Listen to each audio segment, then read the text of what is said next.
You don't walk away from people. You flinch. You've done it so long it looks like a choice. The exit you call standards. The silence you call depth.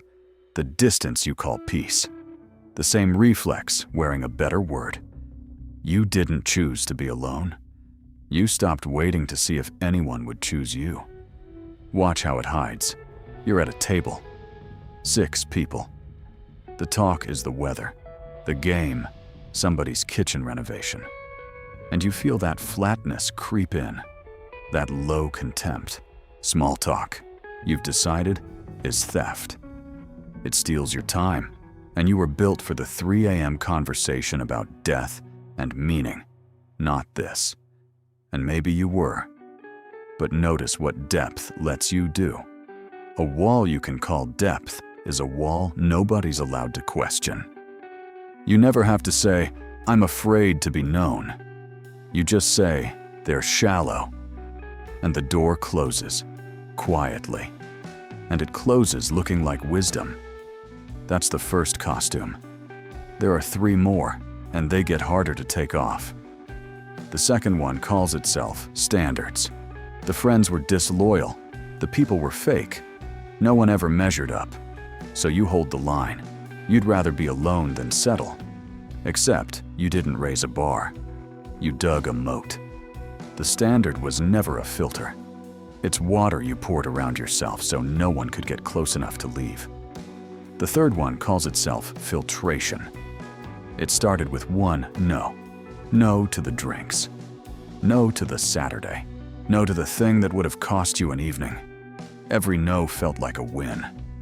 And when you said it enough times, the invitations stopped. Good, you thought. The weak ones fell away. But you didn't filter the world. You trained it.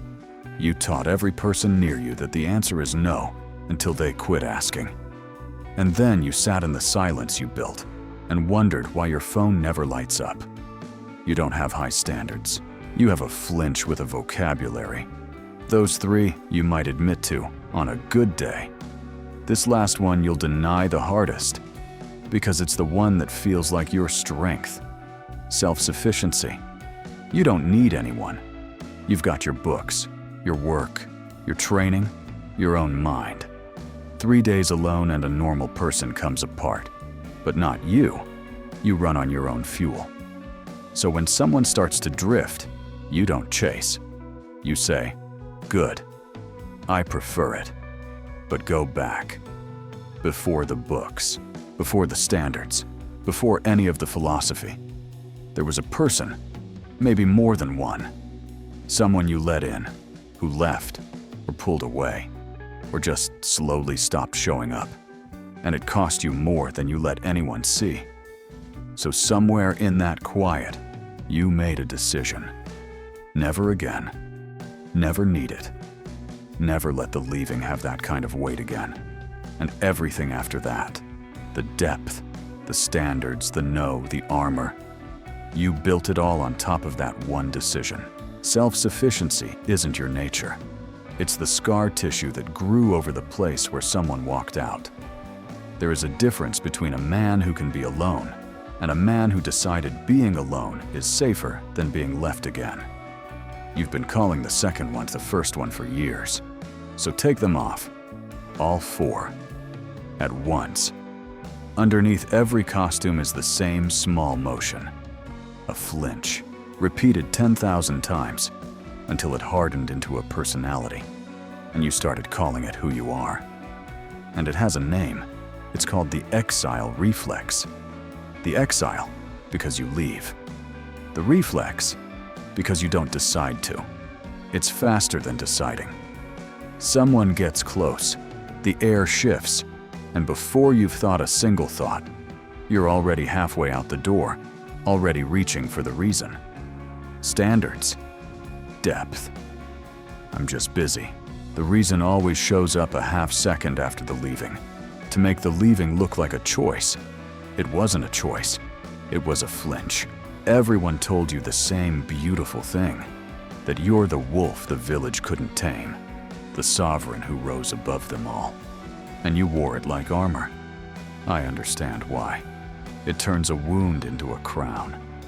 But you didn't rise above anyone. You ducked. You call it walking away.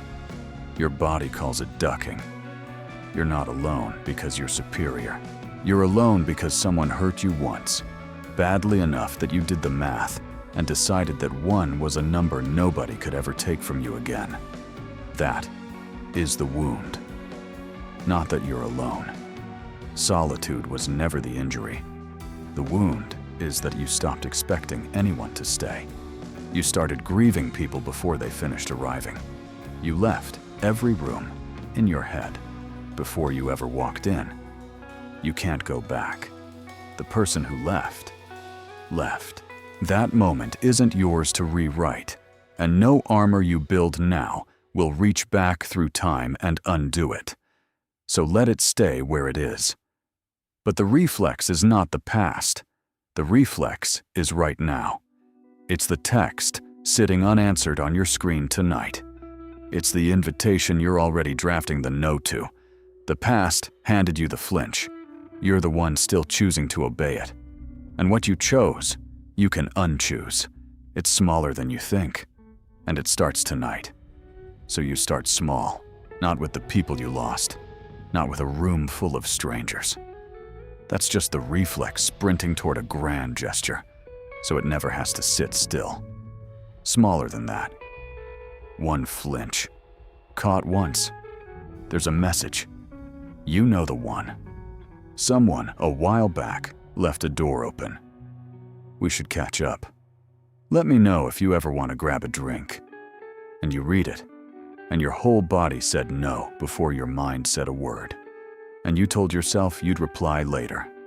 That was 11 days ago. It's still sitting there, because answering means admitting you might want to see them, and wanting means they could leave again. So the reflex keeps it buried and calls it forgetting. Tonight, you answer that one. Not a stranger, not a crowd. That message, the one the reflex has been guarding. You type the thing that's true, and you press send before the reason arrives. And I won't pretend it feels good. It won't. The second it's gone, the armor's off. You're standing in the cold, and the voice starts up. Weak, desperate, crawling back. Let it talk. That voice is not your wisdom. It's the reflex, fighting for its life. But the reflex never wanted you to find this out. You stay, and nothing kills you. You let someone close enough to see you, and the world doesn't end. You survive being known. That's the secret it spent years hiding from you. You were never too dangerous to be reached. You were just too scared to test it. And the next time the flinch fires, it's a half-second slower. That's how the cage opens. Not all at once. Just a reflex that, for the first time, doesn't get the last word. Maybe you still choose the quiet some nights. Good. Solitude chosen is freedom. Solitude on reflex is a cage. The difference was never whether the room is empty, it's whether the door is yours. Tonight, take the handle back. There was a man named Viktor Frankl who survived a place built to strip everything from a person. And he came out saying the one thing they could never reach was the space between what happens to you and how you answer it. The last freedom, he called it. The one nobody can take. That space, that half second between the flinch and the leaving, is the whole game. His book is in the description, if you want the long version. And if this video found a nerve, subscribe. Not because I asked, because everything here is the same work. Catching the reflex before it runs your life. Staying when everything in you says, go. You'll still flinch. That part doesn't leave. But now it has a name. And a reflex you can name is a reflex you can watch coming. You spent your whole life waiting to find out if someone would choose you. Wrong question. The only one that was ever yours is this. When the door opens, will you keep slamming it shut? So tonight, leave it open. Just a crack. But first, do one thing. Down in the comments, Write the name of the person on the other side of that door, the one you stopped reaching for. First name, that's all. Saying it is the first time you stop pretending you forgot. Then, go send them the message. Tonight, before the reason arrives. And if your hands aren't ready for that yet, leave one word instead. Mine. So the reflex knows for the first time that you saw it. I read every single one.